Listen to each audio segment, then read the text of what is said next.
On dit souvent que les silences les plus profonds cachent les tempêtes les plus dévastatrices. Frédéric Beaumont pensait être le maître de Paris, un homme à qui rien ne pouvait arriver, protégé par sa fortune par son arrogance. Mais ce qu'il a découvert en rentrant chez lui un matin ordinaire va changer sa vie à jamais. Ce n'est pas seulement une histoire de trahison, c'est le récit d'une chute spectaculaire, d'une leçon de vie que vous n'oublierez jamais. Préparez-vous à découvrir comment un empire peut s'écrouler à cause d'une simple enveloppe posée sur une commode. Voici l'histoire de la chute de Frédéric Beaumont. Son épouse Nathalie Mercier n'était pas simplement partie, elle avait disparu, en laissant derrière elle une seule enveloppe qui allait effondrer tout son univers. Ce n'était pas seulement une histoire d'infidélité, c'était une leçon magistrale de vengeance. Personne n'aurait pu imaginer ce que Nathalie cachait pendant tout ce temps. Le soleil était déjà haut sur l'horizon de Paris, traversant les persiennes du penthouse comme un rayon laser. Frédéric Beaumont gémit en se couvrant les yeux et s'assit. Le mal de tête fut immédiat. Une pulsation aiguë et rythmique dans les tempes, avec le goût amer d'un cognac XO coûteux et du Rodré. À ses côtés, les draps bougèrent. Chloé Roussel, les cheveux blonds et bourriffés sur l'oreiller, murmura quelque chose d'inintelligible et se tourna de l'autre côté. Frédéric la regarda, et pour la première fois en 6 mois, son apparence ne provoqua pas cette excitation interdite. Elle lui donna la nausée. Il regarda sa montre bréguée sur la table de chevet. Il était 10h30 du matin. Il jura à voix basse et sauta du lit. Il avait un conseil d'administration à midi. Il aurait dû être dans la maison familiale de Neuilly-sur-Seine 2 heures plus tôt pour changer de costume. Chloé lui demanda s'il partait déjà en s'appuyant sur un coude. Elle ne semblait pas inquiète, elle ne l'était jamais. Elle était la nouvelle vice-présidente du marketing chez Beaumont Tech et savait parfaitement qui détenait le pouvoir. Frédéric murmura qu'il devait rentrer à la maison parce que Nathalie croyait qu'il était à une conférence à Lyon et qu'il devait continuer à jouer son rôle tout en boutonnant sa chemise avec des mains tremblantes. Chloé renifla en mentionnant Nathalie et leva les yeux au ciel. Elle dit que Nathalie était une petite souris et demanda quand il lui dirait la vérité.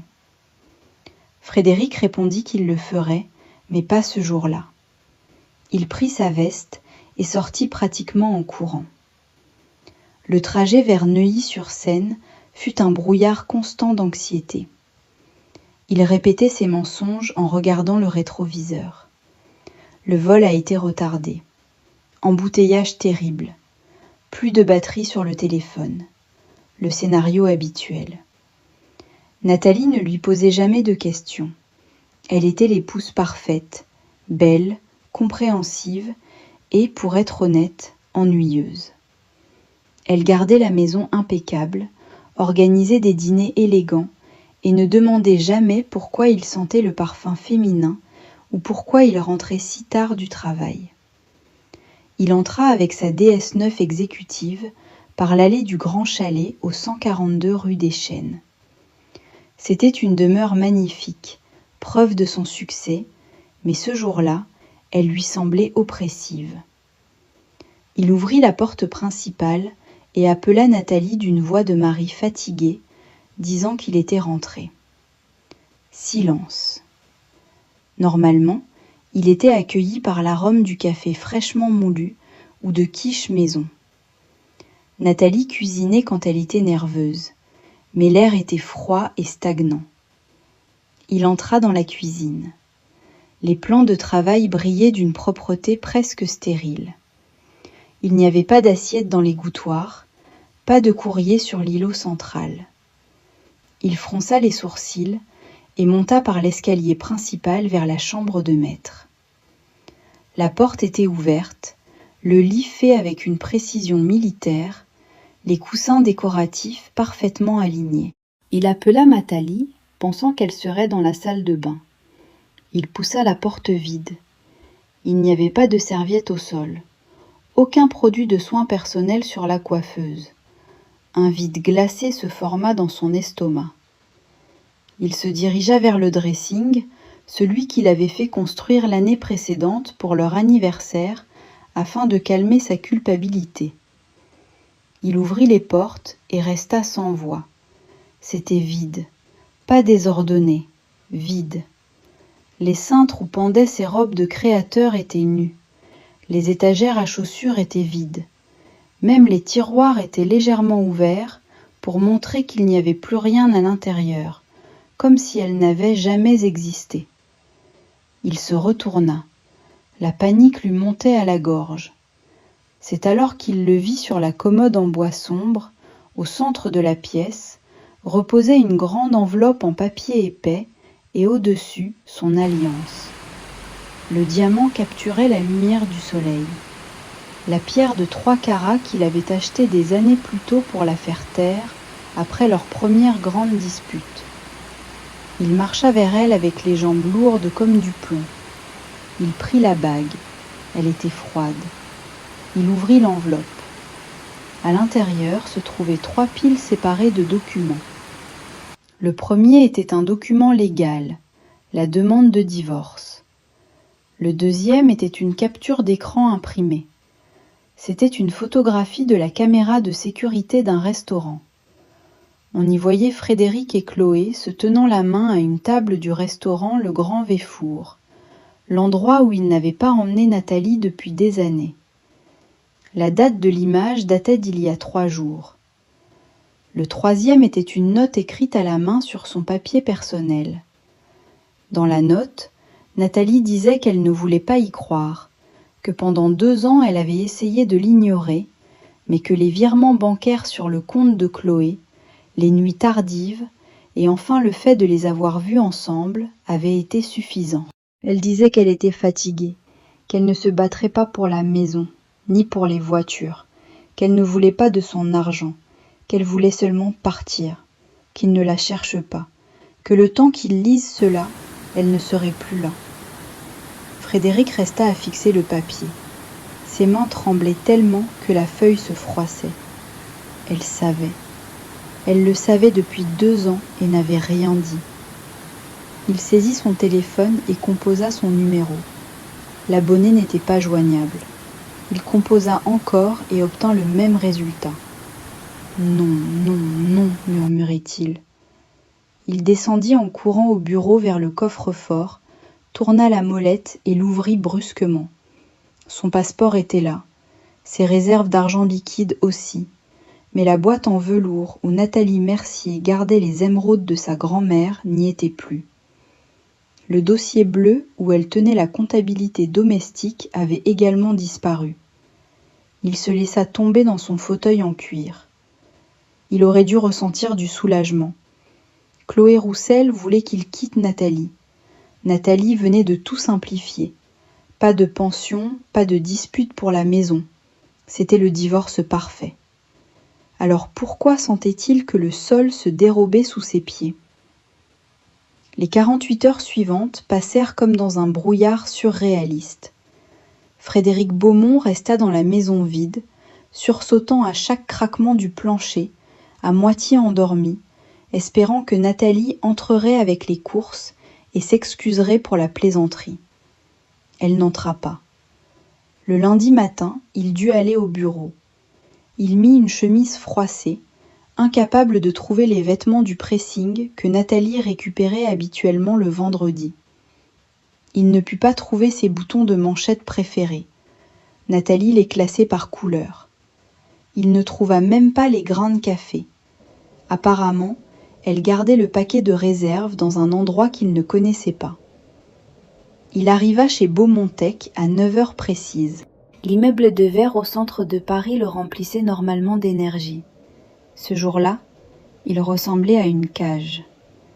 Sandrine Morel, son assistante, le salua d'une voix animée. Elle le regarda et son sourire faiblit légèrement. Elle lui demanda s'il allait bien et commenta qu'il semblait pâle. Frédéric répondit brusquement qu'il allait bien et lui ordonna de le mettre immédiatement en relation avec maître Hubert de Saint-André, son avocat personnel. Sandrine ouvrit de grands yeux, acquiesça et disparut. Frédéric ferma la porte de son bureau d'un coup sec. Il s'assit face au bureau et regarda le cadre de la photo de famille devant lui. Il était vide. Nathalie avait apparemment passé le week-end à utiliser son double des clés et avait retiré la photo du pique-nique d'entreprise, mais elle avait laissé le cadre. Le rectangle de verre vide face à lui. Le téléphone vibra. C'était maître Hubert de Saint-André à l'appareil. Frédéric prit le téléphone. « Hubert, c'est Frédéric. » Hubert répondit par un salut matinal et dit qu'il supposait qu'il avait déjà reçu le colis du coursier. Sandrine commenta qu'il semblait avoir vu un fantôme. Elle était partie. Frédéric regarda Chloé pour la première fois avec attention. Il remarqua à quel point ses traits étaient prédateurs. Elle était partie. Chloé avait laissé les documents du divorce. Elle renonçait à tout. Les yeux de Chloé brillèrent pour l'argent, pour la maison, pour tout. Elle cria et se lança vers lui en lui entourant le cou de ses bras. Elle dit que c'était parfait, qu'il pouvait enfin arrêter de se cacher, qu'il pouvait rénover la maison et qu'elle détestait les vieux rideaux poussiéreux de Nathalie. Chloé accepta de mauvaise grâce et lui dit de ne pas être en retard, car elle allait réserver de nouveau une table au restaurant Le Grand Véfour. Elle s'en alla en balançant les hanches. Frédéric se frotta les tempes, se tourna vers l'ordinateur pour ouvrir les rapports trimestriels. Il avait besoin des prévisions financières pour la présentation. Il entra sur le serveur partagé dans le dossier nommé « Finances internes ». Il était protégé par un mot de passe. Il fronça les sourcils. Il introduisit son mot de passe habituel. Accès refusé. Il introduisit le mot de passe administrateur. Accès refusé. Il décrocha le téléphone et demanda à Sandrine de le mettre en relation avec le département informatique parce qu'il ne pouvait pas accéder au rapport financier. 2 minutes plus tard, le directeur du département, un homme nerveux nommé Stéphane Girard, était en ligne. Stéphane informa qu'il vérifiait les journaux et que le mot de passe avait été changé le samedi soir. Frédéric demanda qui l'avait changé. Stéphane répondit que c'était l'utilisateur administrateur Mercier. Le sang de Frédéric se glaça. Nathalie. Nathalie n'avait pas de droit administrateur. Elle aidait seulement pour la comptabilité lors des premières années. Stéphane expliqua que selon les registres du système, le comte Mercier possédait des privilèges administrateurs Racine depuis 5 ans et que c'était elle qui avait créé l'architecture des fichiers. Frédéric laissa tomber le téléphone. Il s'en souvint alors, 5 ans plus tôt, quand l'entreprise commençait à croître. Il ne pouvait pas se permettre un directeur financier. Nathalie, qui avait un diplôme en mathématiques qu'il avait l'habitude d'oublier, proposa de créer la base de données. Il le lui permit, puis lui donna une tape condescendante et embaucha une équipe professionnelle. Quand l'argent commença à rentrer, il oublia tout. Les clés étaient entre ses mains à elle. Il essaya un autre dossier. Contact client. Accès refusé. Brevet en cours. Accès refusé. Une panique animale s'empara de lui. Non seulement on lui avait enlevé son foyer, mais on lui retirait l'accès au cerveau de sa propre entreprise. Son mobile bipa. Un message texte d'un numéro inconnu. Il l'ouvrit. C'était un fichier PDF. Il cliqua pour le voir. C'était une facture de conseil de l'entreprise nommée Justice Global Consulting pour Beaumontech. Service clé de déchiffrement pour accès Racine. Coût 5 millions. Sous le prix, il n'y avait qu'une seule ligne de texte. Pensais-tu vraiment que je ne faisais que disposer des fleurs ? Frédéric Beaumont resta à fixer l'écran. 5 millions. Elle ne voulait pas de pension. Elle exigeait une rançon pour sa propre entreprise et la réunion avec les investisseurs était dans 48 heures. S'il n'obtenait pas l'accès à ces fichiers, les actions s'effondreraient et le conseil d'administration lui trancherait la tête. Nathalie Mercier n'était pas seulement une épouse offensée, c'était un agent dormant au sein de sa propre vie et elle venait de faire exploser une bombe.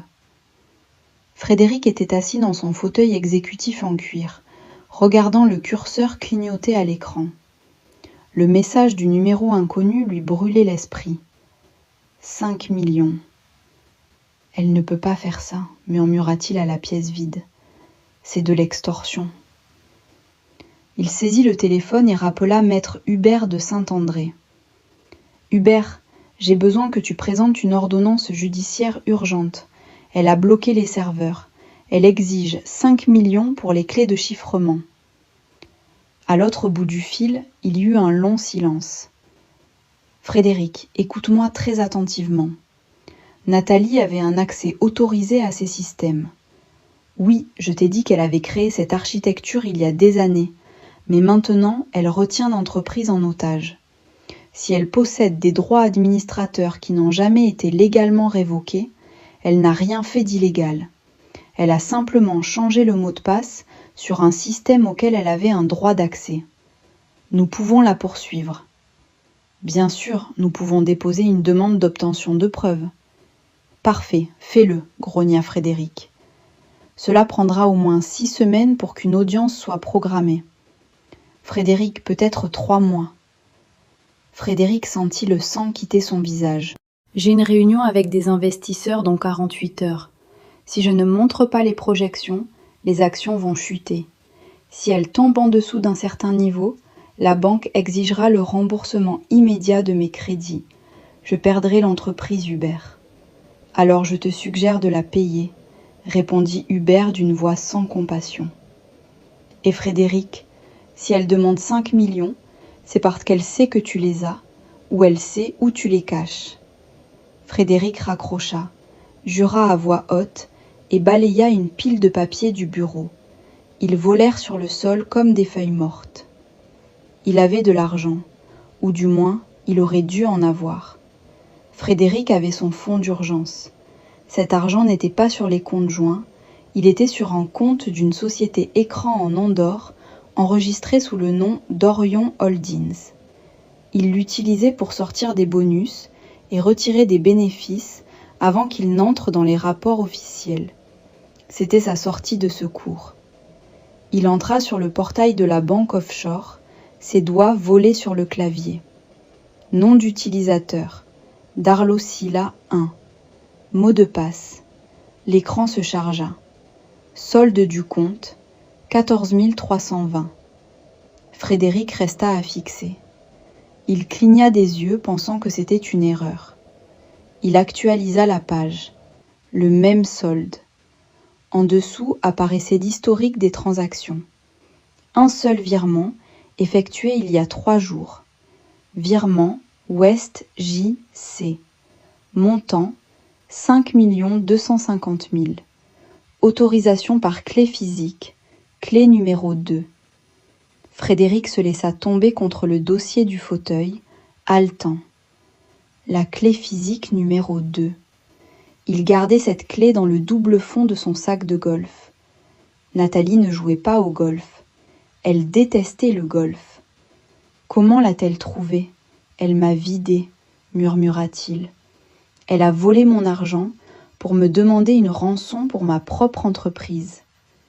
La porte de son bureau s'ouvrit brusquement. Chloé Roussel entra avec plusieurs sacs des Galeries Lafayette. « Frédéric, pourquoi ta carte a-t-elle été refusée ?» exigea-t-elle en jetant la carte platine sur son bureau. « J'ai essayé d'acheter ce vin millésimé pour ce soir et la caissière m'a regardée comme si j'étais une pauvre. C'était humiliant. » Frédéric regarda la carte, puis Chloé. Le contraste entre sa petite indignation et sa vie qui s'écroulait était trop grand. « Les comptes sont gelés, Chloé, » dit-il d'une voix basse et dangereuse. « Gelés ? Pourquoi ? La banque s'est trompée. Elle s'assit sur le bord de son bureau et croisa les jambes. « Règle ça, Frédéric. Nous avons une réserve. » « C'était Nathalie, dit-il. Elle a pris la liquidité, elle a pris l'argent en Andorre, elle a bloqué les serveurs. » Chloé fronça les sourcils. Ses sourcils parfaitement dessinés se rejoignirent. « Attends, tu as dit qu'elle ne voulait rien. » Durant les dernières 24 heures, Frédéric Beaumont avait vendu sa vie frénétiquement. Il vendit sa Mercedes classe S à 30% en dessous du prix du marché à un collectionneur qui paya en espèces. Il signa les documents de son yacht de 60 pieds pour obtenir un crédit d'urgence avec des intérêts abusifs. Il vendit même sa collection de montres.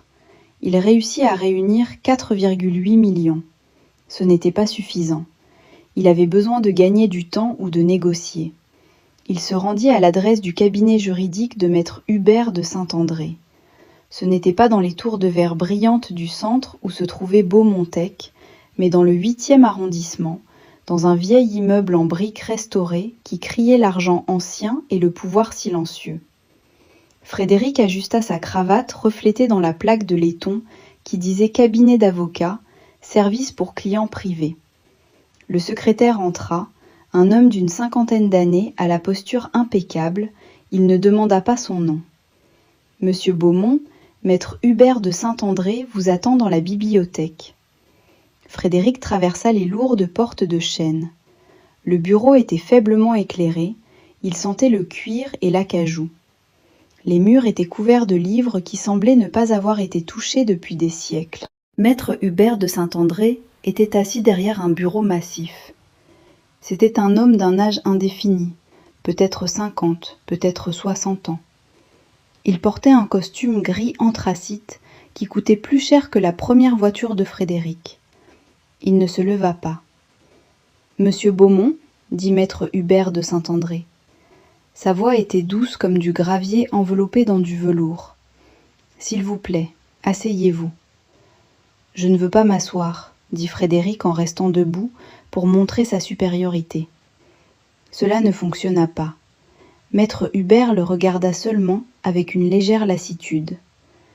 Ce compte appartenait à une société écran qui n'avait pas déposé de déclaration fiscale ces 4 dernières années. Frédéric resta immobile. Hubert continua d'ajuster ses lunettes. Il expliqua que sa cliente, Nathalie, avait agi comme directrice financière de facto du foyer et que de manière non officielle, elle résolvait les problèmes comptables de son entreprise. Elle avait détecté le compte Orion il y a de nombreuses années. Au lieu de le dénoncer au fisc, elle s'était simplement assurée d'avoir le droit de signature sur ce compte au cas où. Elle considérait cet argent comme une compensation pour son silence. Frédéric cria que Nathalie était son épouse et qu'elle aurait dû être de son côté. Maître Hubert répondit avec le regard durci qu'elle avait été de son côté jusqu'à ce que Frédéric introduise Chloé dans l'équation. Nathalie a supporté les nuits tardives et le mépris, mais quand Frédéric a commencé à utiliser les fonds de l'entreprise, des fonds qu'elle s'efforçait de blanchir pour lui afin d'acheter des bijoux à Chloé, c'est devenu une offense à son orgueil professionnel. Frédéric eut la nausée. Nathalie savait pour le blanchiment d'argent. Elle savait tout. Il dit d'une voix tremblante qu'il avait 4,8 millions, que c'était tout ce qu'il avait. Qu'il avait vendu la voiture et engagé le yacht. Il demanda de dire à Nathalie de prendre l'argent et de débloquer les serveurs. Maître Hubert frappa doucement la table avec son stylo. Le prix était de 5 millions. Sa cliente était très précise avec les chiffres. Après tout, elle était mathématicienne. Frédéric dit qu'il n'avait pas les 200 000 restants et qu'il ne pourrait pas les obtenir pour le lendemain. Maître Hubert se recula dans sa chaise. Il dit que c'était dommage, car si l'argent n'arrivait pas sur le compte séquestre avant minuit, la clé de déchiffrement serait supprimée et le protocole secondaire serait activé. Frédéric demanda quel était ce protocole. Maître Hubert expliqua que si la rançon n'était pas payée, un email serait envoyé automatiquement à l'AMF et au département des délits économiques de Bercy. À cet email, serait joint le livre comptable complet d'Orion Holdings, le liant directement à Frédéric. Frédéric s'agrippa au dossier de la chaise devant lui. Il dit que Nathalie essayait de le détruire. Maître Hubert répondit que le détruire aurait été d'envoyer cet email immédiatement. C'était un accord commercial. Frédéric avait acheté une vie de luxe et d'adultère, et maintenant, le moment était venu de payer les factures. Maître Hubert fit une pause et fit glisser une feuille de papier sur la table. Il dit doucement qu'il existait une alternative pour couvrir le déficit restant de 200 000. Frédéric saisit le papier. C'était un acte de transfert de propriété. Propriété à Neuilly-sur-Seine, 142 rue des Chênes, bénéficiaire, Fondation d'aide aux femmes, Nathalie Mercier. Frédéric murmura que c'était la maison. Maître Hubert confirma. Nathalie avait renoncé à toute réclamation sur la maison dans les documents du divorce. Mais si Frédéric voulait sauver son entreprise et éviter la prison, il devait faire don volontairement de la maison conjugale à sa fondation caritative. Nathalie prévoyait d'en faire un refuge pour femmes en situation vulnérable. Frédéric regarda fixement le papier. La maison était son orgueil, son symbole de statut. Chloé prévoyait déjà la rénovation. Il dit en serrant les dents que s'il signait cela, il se retrouverait sans maison. Maître Hubert répondit que Frédéric avait un appartement en ville. Frédéric répondit que c'était une location d'entreprise et que si le conseil d'administration le licenciait, il le perdrait aussi. Maître Hubert sourit avec subtilité et dit que les enjeux étaient élevés. Il était 16 heures et les banques allaient bientôt fermer. S'il signait l'acte et transférait les 4,8 millions, il récupérerait son entreprise. S'il refusait, il recevrait une accusation fédérale.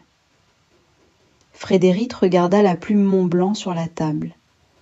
Il pensa à Chloé l'attendant à l'hôtel parce qu'elle avait refusé de rester dans la maison poussiéreuse. Il pensa au conseil d'administration du lendemain. Il prit la plume et signa la cession de la maison. Maître Hubert dit que c'était un choix sage et prit le document immédiatement. L'accès au serveur serait restauré au moment où l'argent arriverait sur le compte. Frédéric sortit en titubant du bureau sous la pluie grise de Paris. Il avait sauvé son entreprise. Il avait évité la prison, mais il retournait à une vie qui se réduisait rapidement. Il sortit son téléphone pour appeler Chloé et lui dire qu'il devait chercher un hôtel pour les prochains jours. C'est alors qu'il vit une notification de l'application bancaire. Avertissement. Limite dépassée sur le compte joint. Il fronça les sourcils. Il avait vidé ce compte quelques jours plus tôt. Il devrait être à 0. Il ouvrit l'application. Il y avait une dépense au restaurant Le Grand Véfour, datant d'il y a 8 heures, et une tentative de paiement à la bijouterie Mercury pour 12 000 € refusée. Chloé avait encore une carte supplémentaire qu'il avait oublié d'annuler. Elle dépensait de l'argent qu'il n'avait plus pendant qu'il vendait son âme à l'avocat. Il composa son numéro. Chloé répondit d'une voix joyeuse. En arrière-plan, on entendait le tintement des verres. Frédéric demanda d'une voix éteinte si elle avait déjà tout arrangé et où elle se trouvait. Chloé dit qu'elle était au Grand Véfour, que les nerfs l'avaient emportée et qu'elle avait besoin de se distraire. Elle demanda s'il avait obtenu l'argent. Frédéric dit qu'il avait vendu la maison. Chloé garda le silence. Elle demanda ce qu'il voulait dire. Frédéric expliqua qu'il avait vendu la maison pour payer la rançon, qu'il n'avait nulle part où vivre et qu'il avait besoin qu'elle réserve une chambre dans un hôtel en périphérie car il n'avait plus de crédit sur ses cartes. Chloé hurla en demandant s'il plaisantait, disant qu'il avait vendu le chalet. Frédéric savait qu'il devait arrêter l'hémorragie. Il devait leur dire que la lettre avait été un piratage. Il pouvait accuser un groupe de cyberterroristes. Il pouvait accuser l'espionnage industriel. C'était lui le fondateur. Ils avaient besoin de lui. Il entra en crissant dans le parking, passa devant sa place réservée, et avec une douleur à la poitrine, vit qu'on avait déjà retiré la plaque à son nom. Il se lança vers l'ascenseur en pressant avec force le bouton du 40e étage. Quand les portes s'ouvrirent, le silence fut assourdissant. Normalement, ce niveau grouillait d'analystes et de directeurs commerciaux. Ce jour-là, les gens se regroupaient en petits cercles, murmurant, le regardant et détournant les yeux immédiatement. C'est ainsi qu'on regarde quelqu'un qui marche vers l'échafaud. Frédéric Beaumont se dirigea vers la salle de conférence. Il ne frappa pas. Il ouvrit brusquement les doubles portes en verre. Tout le conseil d'administration était là. 12 hommes et femmes, assis autour d'une table ovale. En bout de table se trouvait Gérard Mercier, président du conseil, et l'homme qui avait été le mentor de Frédéric 15 ans plus tôt.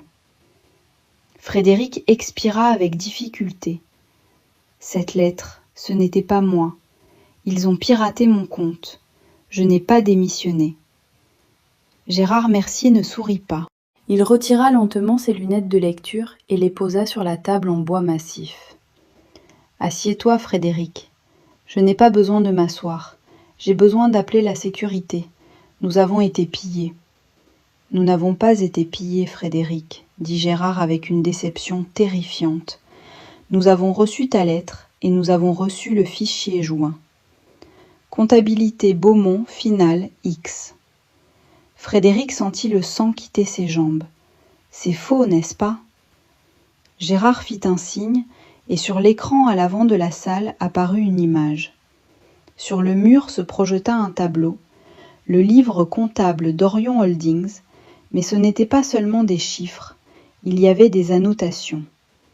Chaque transaction où Frédéric avait tiré des bénéfices de l'entreprise pour payer l'appartement de Chloé, sa voiture et ses vacances étaient marquées en rouge. À côté de chaque opération figurait une marque temporelle avec la localisation supposée de Frédéric à ce moment-là. Voyage d'affaires à Tokyo. Conférence à Austin. La lettre est sortie de ton terminal sécurisé, dit Gérard. Le texte de la déclaration était très spécifique. Il disait « Je, Frédéric Beaumont, présente ma démission du poste de directeur général avec effet immédiat en raison d'appropriation illégale grave de fonds et violation de devoirs fiduciaires. Je joins ma confession. » « C'est elle qui a écrit ça, cria Frédéric. Mon ex-épouse m'incrimine. Peu importe qui l'a écrit. Frédéric, l'interrompit durement Dominique Roche, membre du conseil. Les relevés bancaires sont réels. Nous avons vérifié les identifiants des transactions avec la succursale en Andorre ce matin. Tu as volé 4 millions à cette entreprise en 2 ans. Je peux les rendre, bafouilla Frédéric. Je viens de transférer 4,8 millions à l'entreprise. Vérifiez les comptes. J'ai tout remboursé avec intérêt. Gérard secoua la tête avec une expression de profonde déception. Nous avons vu le virement, Frédéric. Il provenait de ton compte personnel. Mais rendre l'argent après avoir été découvert n'est pas un remboursement. C'est une tentative de rachat de silence. Et ajouta Dominique, tu ne les as pas transférés sur le compte général de l'entreprise. Tu les as envoyés sur un compte séquestre de Justice Global Consulting, une société écran. Nous ne savons pas où est cet argent. Frédéric comprit le piège. Nathalie n'avait pas débloqué les serveurs pour l'aider. Elle les avait débloqués pour l'incriminer. Elle l'avait forcé à payer la rançon et avait calculé le moment pour qu'il semble essayer de détruire des preuves. L'AMF a déjà été notifié, dit Gérard en se levant, tout comme le parquet. La sécurité attend dehors. Vous ne pouvez pas faire ça, murmura Frédéric. J'ai construit cette entreprise et tu l'as pillée, répondit Gérard avec froideur. Tu es licencié, Frédéric, pour faute grave. Tes options sur actions sont annulées. Ton indemnité est nulle et tu as interdiction de pénétrer dans ces installations. 2 gardes corpulents en costume sombre entrèrent dans la salle. L'un d'eux était Jean-Paul, l'homme à qui Frédéric avait donné un bonus de Noël pendant 5 ans de suite. Jean-Paul ne le regarda pas dans les yeux quand il lui saisit le bras. « Allons-y, monsieur Beaumont, grogna-t-il. Ils traînèrent Frédéric hors de la salle du conseil. Ce chemin de la honte fut insupportable. Tout le bureau l'observait à travers les parois de verre. Il vit son assistante, Sandrine Morel. Elle pleurait. Puis, près des ascenseurs, il vit Chloé Roussel. Elle tenait un carton avec ses effets personnels. À côté d'elle se trouvait également un garde. Frédéric se défit un instant de l'emprise de Jean-Paul. « Chloé !» Elle leva le regard. Le mascara avait coulé. Elle semblait furieuse. « Toi !» hurla-t-elle, le pointant du doigt parfaitement manucuré. « Tu m'as mise là-dedans. » Frédéric laissa échapper un rire hystérique et brisé. « Tu voulais le penthouse. Tu voulais le poste de vice-présidente. »« Ils m'ont licenciée, Frédéric, cria-t-elle. Ils ont dit que je n'étais pas qualifiée et que j'avais obtenu le poste par favoritisme. Je suis ruinée. Qui va embaucher maintenant une vice-présidente marketing qui couchait avec le patron pour de l'argent détourné ? Nous trouverons une solution, dit Frédéric, bien qu'il sache que c'était un mensonge. Nous pouvons aller chez tes parents à Limoges. Chloé sourit avec mépris. Mes parents vivent dans une caravane, Frédéric. Je ne vais pas aller dans une caravane et certainement je n'irai nulle part avec toi. Les portes de l'ascenseur s'ouvrirent. Chloé le poussa et entra seule dans la cabine. « Chloé, attends !»« Va au diable, Frédéric !» cracha-t-elle. Elle appuya sur le bouton de fermeture.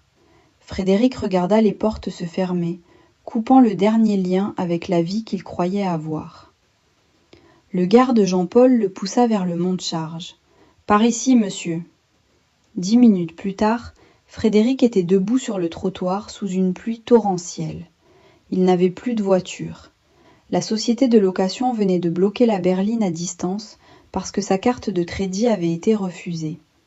Il n'avait plus de maison, plus de travail, plus d'épouse, plus de maîtresse. Il mit la main dans sa poche et sortit son téléphone. Une nouvelle notification. C'était une alerte de presse du journal Le Monde Économie. Urgent. Le directeur général de Beaumont Tech licencié après un scandale. Les actions chutent de 40%. Les vendeurs à découvert gagnent des milliards. Vendeurs à découvert. La compréhension le frappa comme un coup de poing. Nathalie ne voulait pas seulement de l'argent. Elle savait que les actions s'effondreraient.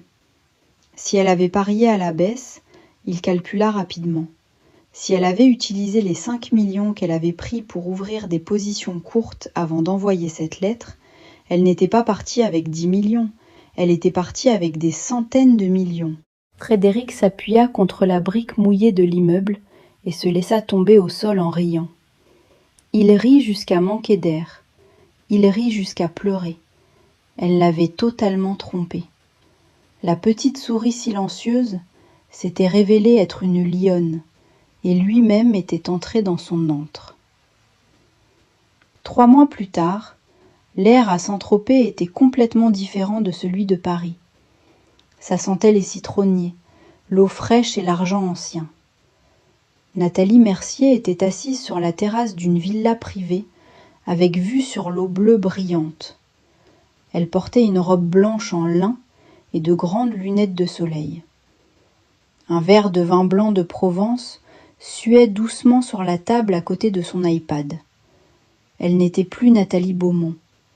Légalement, elle avait repris son nom de jeune fille, Mercier. Son téléphone vibra. C'était un appel vidéo. Nathalie toucha l'écran. Le visage de maître Hubert de Saint-André apparut clairement. « Bon après-midi, Nathalie. Ou devrais-je dire Madame la directrice ?» Ainsi, le conseil d'administration a été secoué. Tout était du théâtre. En partie. Gérard Mercier savait que la lettre arriverait. Il avait juste besoin de feindre la surprise pour le procès-verbal officiel. C'était une opération familiale, Hubert. Nous avons remis de l'ordre. Maître Hubert dit qu'il se rappellerait de ne jamais se mettre en travers des Mercier. Il lui souhaita de profiter de Saint-Tropez. L'appel prit fin. Nathalie posa l'iPad sur la table, se leva et marcha jusqu'au bord de la terrasse. En bas, sur l'eau, glissait un élégant canot en bois s'approchant de son quai privé. Le conducteur leva la main pour saluer.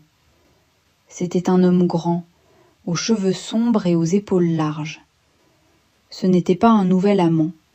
C'était quelqu'un de bien plus dangereux pour l'ego de Frédéric. C'était Arnaud Lefebvre, ancien camarade d'université de Frédéric, dont Frédéric s'était moqué pendant des années parce qu'Arnaud avait abandonné ses études pour fonder une organisation à but non lucratif dédiée à l'énergie solaire. Arnaud était resté ami avec Nathalie toutes ces années. C'est lui qui avait vu Frédéric avec Chloé dans un café et avait appelé Nathalie. C'était sa personne de confiance. Arnaud amarra le bateau et monta en courant les marches de pierre. Il la rejoignit sur la terrasse, haletant et souriant. Il dit qu'elle avait une tête de chat qui avait mangé la crème. Nathalie répondit que c'était mieux, qu'elle était la crème qui avait mangé le chat. Arnaud sortit un dossier de son sac et dit qu'il apportait les documents. L'accord d'acquisition était prêt.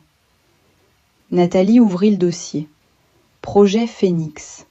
Acquisition des actifs de Beaumont-Tech. Acheteurs, Énergie Lefebvre et Mercier. Arnaud expliqua que les actions étaient tombées à 2 € l'unité. Ils achetaient le paquet de contrôle pour presque rien. Ils allaient reconvertir complètement le département technologique et diriger toute l'infrastructure vers la gestion des réseaux d'énergie renouvelable. C'était exactement l'architecture logicielle que Nathalie avait créée 5 ans plus tôt. Enfin, ils l'utiliseraient pour quelque chose de bien. Nathalie fit glisser son doigt sur le document. Elle achetait l'entreprise de Frédéric. Elle allait effacer son nom de la création, effacer son héritage, et transformer son monument à la cupidité en quelque chose qui aiderait vraiment le monde. Elle demanda pour le nom. Arnaud dit que la semaine suivante, il changerait le nom de l'immeuble. Centre d'innovation Nathalie Mercier. Nathalie rit. C'était un rire léger et libre. Elle dit que c'était parfait et demanda où signer. Elle signa le document d'un trait décidé. Arnaud servit un verre de vin et dit que Frédéric était ruiné à Paris, qu'elle possédait son entreprise et avait son argent. C'était la fin. La vengeance était complète. Nathalie regarda l'eau. Elle pensa aux 10 ans qu'elle avait passés à cuisiner, nettoyer et soutenir un homme qui l'appelait ennuyeuse. Elle pensa à la façon dont il regardait Chloé comme si elle était un trophée et elle comme si elle était un appareil ménager.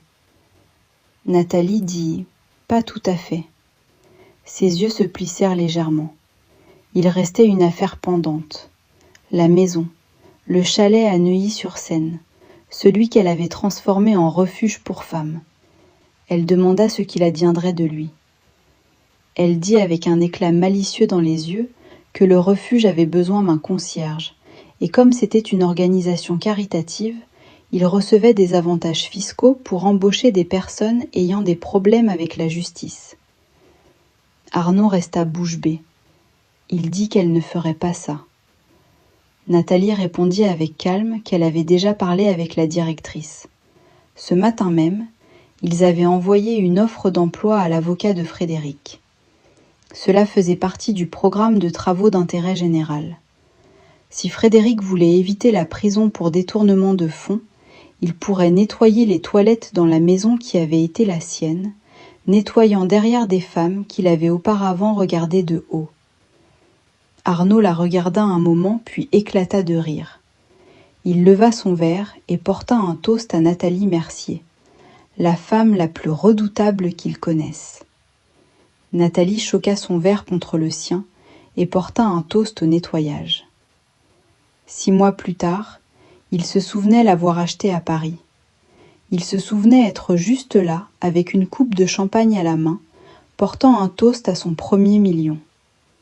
Maintenant, il frottait la saleté des carrelages parce que c'était un mardi pluvieux et que les gens avaient apporté de la boue de la rue. La maison de la rue des Chênes n'était plus le manoir des Beaumont. La plaque de bronze près de la porte disait « Refuge Nathalie Mercier ». C'était un refuge pour les femmes qui échappaient à la violence financière et domestique. Il était complètement financé, bien géré et toujours plein. Et Frédéric était le préposé à l'entretien. Cela faisait partie de son accord avec la justice. Le procureur, pressé par une montagne de preuves fournies par Nathalie, lui avait offert un choix. 5 ans de prison pour détournement et fraude, ou 2 ans de travaux d'intérêt général avec condamnation conditionnelle et emploi obligatoire dans l'organisation à but non lucratif qui possédait désormais ses anciens actifs. Il choisit la liberté, mais pendant qu'il essorait l'eau grise et sale de la serpillière, il se demandait si la prison n'aurait pas été une option plus digne. Quelqu'un cria qu'il avait laissé une tache là-bas. Frédéric se tendit, se retourna, et vit Madame Françoise, la directrice du refuge. C'était une femme stricte d'environ 60 ans qui savait parfaitement qui était Frédéric et appréciait énormément lui donner des ordres. Frédéric murmura qu'il irait tout de suite sans lever la tête. Madame Françoise lui dit de parler plus fort et de ne pas la regarder ainsi, qu'il avait de la chance d'avoir un travail, que la plupart des condamnés n'étaient pas acceptés de nouveau dans leur propre maison. Elle passa près de lui. Ses talons résonnèrent sur le sol qu'il venait de nettoyer. Frédéric serra les dents et poussa la serpillière. Il se disait que ce n'était que 2 ans, qu'il pourrait les supporter, qu'après il irait quelque part en province et recommencerait. Les portes principales s'ouvrirent. Une rafale de vent entra, et derrière arriva un silence qui tomba sur le hall plein d'activité. Frédéric ne leva pas la tête au début.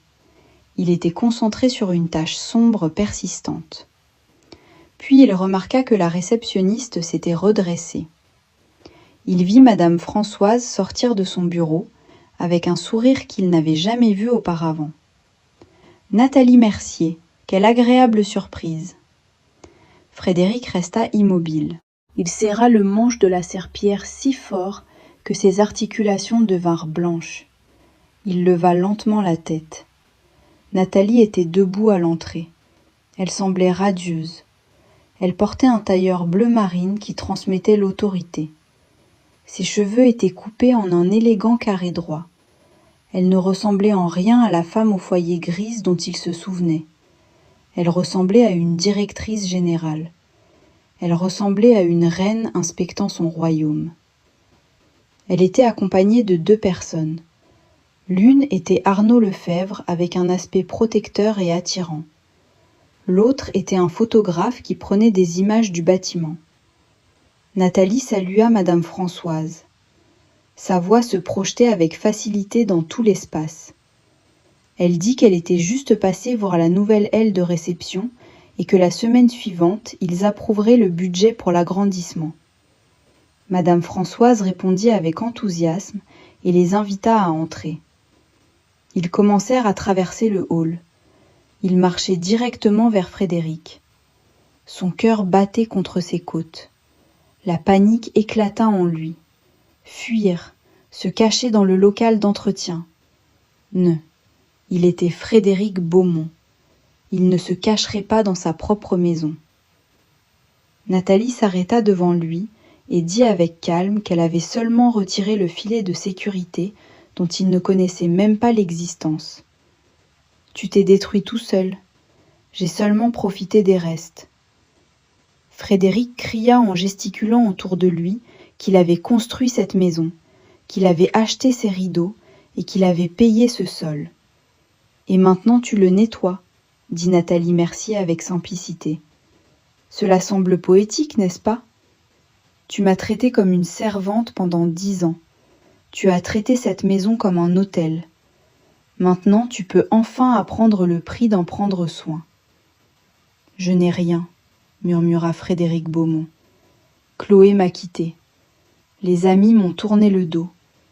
Je suis la risée de tous. » Nathalie fit un pas de plus et baissa la voix pour que lui seul puisse l'entendre. « Tu as la santé, Frédéric. Tu as du travail et tu as appris une leçon précieuse. Ne confonds jamais le silence avec la faiblesse et ne sous-estime jamais, jamais la personne qui tient ta comptabilité. » Elle fit un pas en arrière. Son expression devint froide. À l'instant, elle se tourna vers Arnaud Lefebvre et lui dit de partir, que dans 1 heure, ils avaient une réunion au centre Mercier et devaient parler des nouveaux brevets de système solaire. Frédéric demanda confus ce qu'était le centre Mercier. Arnaud sourit avec moquerie et dit qu'il ne s'était pas tenu au courant qu'ils avaient fait le rebranding de Beaumontech. Maintenant, c'était Lefebvre et Mercier. Hier, ils ont enlevé la vieille enseigne et l'ont jetée à la benne. Il ajouta que s'il voulait un souvenir, il pouvait aller le chercher. Frédéric sentit l'air quitter ses poumons. Son héritage, son nom sur l'horizon, tout avait disparu. Nathalie ne regarda pas en arrière, prit Arnaud par le bras et ils marchèrent vers l'aile de réception en parlant du futur. Un futur où il n'y avait pas de place pour Frédéric Beaumont. Frédéric les regarda s'éloigner. Il resta seul au centre du hall, dans la grande maison pleine de vie autour de lui. Il regarda la serpillière dans sa main. Il regarda la tache sombre sur le sol. Une larme chaude et humiliante roula sur sa joue. Madame Françoise cria de l'autre bout du hall, l'appelant par son nom et disant qu'on ne le payait pas pour rêver. Les toilettes du 2e étage étaient bouchées. Frédéric respira profondément. Il essuya son visage avec sa main rugueuse et gercée. Il dit à voix basse que oui. Il souleva le seau, la roue grinça. Quand il le poussa vers les escaliers, le son résonna comme un battement qui s'éteignait dans la maison qui une fois avait été la sienne. Il commença à monter marche après marche vers l'ombre. Et ce fut la fin tragique et à la fois satisfaisante de Frédéric Beaumont. Il est passé du penthouse au placard à balai parce qu'il a commis une erreur fatale. Il a cru que son épouse n'était qu'un personnage secondaire dans sa vie. Il n'a pas compris qu'elle était la directrice, la productrice et la scénariste de toute son histoire de succès. C'est une leçon cruelle, n'est-ce pas ? L'infidélité n'est pas seulement un cœur brisé, c'est la trahison de la confiance de la seule personne qui connaît tous vos secrets. Nathalie ne s'est pas seulement vengée, elle a rendu justice. Elle a pris la douleur de la trahison et l'a transformée en un empire, laissant Frédéric nettoyer le désastre au sens le plus littéral. Qu'en pensez-vous ? Le châtiment de Nathalie a-t-il été trop dur ? Ou Frédéric a-t-il reçu exactement ce qu'il méritait ? Je veux lire vos avis dans les commentaires. Je lis chacun d'eux. Si vous avez aimé cette histoire de vengeance absolue, s'il vous plaît, donnez un j'aime. Cela aide beaucoup à la croissance de la chaîne. Et n'oubliez pas de vous abonner et d'activer la cloche pour ne manquer aucune nouvelle histoire. La semaine prochaine, nous aurons une histoire incroyable sur un gagnant de loterie qui a caché son ticket à sa famille cupide. Vous ne voudrez pas la manquer. Merci d'avoir regardé et rappelez-vous, faites attention à qui vous trahissez.